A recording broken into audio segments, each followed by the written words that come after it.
नमस्कार मंडळी. तर नुकतीच BMC म्हणजेच बृहन्मुंबई महानगरपालिकेकडून मुंबईच्या हद्दीतील विविध ठिकाणी 426 सदनिकांची जी सोडत आहे ती जाहीर करण्यात आली आहे आणि त्याची अर्ज प्रक्रिया देखील सुरू झाली आहे. इथे अर्ज करण्यापूर्वी काही महत्त्वाच्या पात्रता आणि अटी जाणून घेणं गरजेचं आहे, जेणेकरून तुम्हाला अर्ज करताना कोणत्याही अडचणी येणार नाहीत. तर या व्हिडिओमध्ये आपण हेच पाहणार आहोत की यासाठी कोण अर्ज करू शकतो, कोणती कागदपत्र आवश्यक आहेत आणि अर्ज करताना कोणत्या गोष्टींची काळजी घ्यायची आहे ते आपण या व्हिडिओमध्ये पाहूया.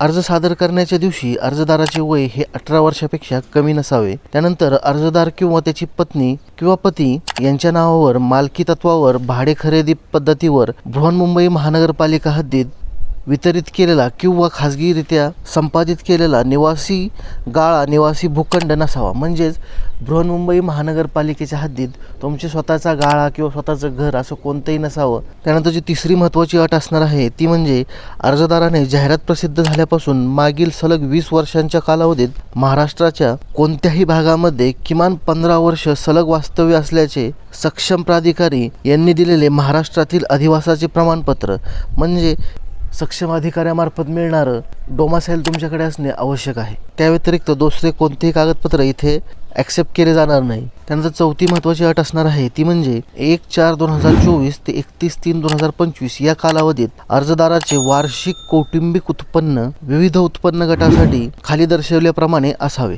वार्षिक कौटुंबिक उत्पन्न म्हणजे अर्जदाराचे स्वतःचे एकट्याचे व त्यांची पत्नी पती यांच्या मासिक प्राप्ती असल्याच्या दोघांच्या मिळून नोकरीद्वारे अथवा उद्योग व्यवसायातून सर्वसाधारण सदन म्हणून दिनांक 1/4/2024 ते 31/3/2025 या कालावधीत झालेल्या उत्पन्नाच्या प्राप्तीवरून आयकर विवरणपत्र म्हणजे इन्कम टॅक्स सर्टिफिकेट अथवा तहसीलदाराचा उत्पन्नाचा दाखला स्त्रोत म्हणून संगणकीय प्रणालीद्वारे ग्राह्य केला जाईल.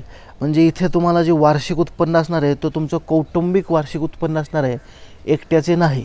जर तुम्ही दोघेही कमवत असाल तर ते दोघांचे मिळून वार्षिक उत्पन्न असणार आहे आणि त्याचे तुम्ही मागील वर्षाचे ITR किंवा तहसीलदाराचा उत्पन्नाचा दाखला या दोन्हीपैकी एक कागदपत्र तुम्ही वापरू शकता. आता या उत्पन्नासाठी ज्या उत्पन्नाच्या मर्यादा दिलेल्या आहेत त्या इथे आपण पाहूया. तुमच्या वार्षिक उत्पन्नासाठी जे काही उत्पन्नाच्या मर्यादा दिलेल्या आहेत, बृहन्मुंबई महानगरपालिका सर्वसमावेशक गृहनिर्माण योजना विकास नियंत्रण व प्रोत्साहन नियमावली 2034 मधील अधिनियम 15 अन्वये महापालिका अधिनियम 1888 मधील तरतुदीच्या अधीन राहून सदनिकांची विक्री करिता अर्जदाराचे अत्यल्प उत्पन्न गट म्हणजेच EWS व अल्प उत्पन्न गट म्हणजे LIG या प्रवर्गाकरता अनुज्ञेय चटई क्षेत्र व उत्पन्न मर्यादा खालीलप्रमाणे आहेत. तर आता तुम्ही इथे उत्पन्न मर्यादा बघू शकता. अत्यल्प उत्पन्न गट म्हणजे EWS इकॉनॉमिक विकर सेक्शन आणि अल्प उत्पन्न गट यासाठी ज्या मर्यादा असणार आहेत त्या वेगवेगळ्या आहेत. तर मुंबई महानगर क्षेत्र, पुणे महानगर क्षेत्र, नागपूर महानगर क्षेत्र व नागपूर सुधार प्राधान्य प्रदेश तसेच 10 लाखांपेक्षा जास्त लोकसंख्या असलेल्या स्थानिक स्वराज्य संस्था अंतर्गत येणारे क्षेत्र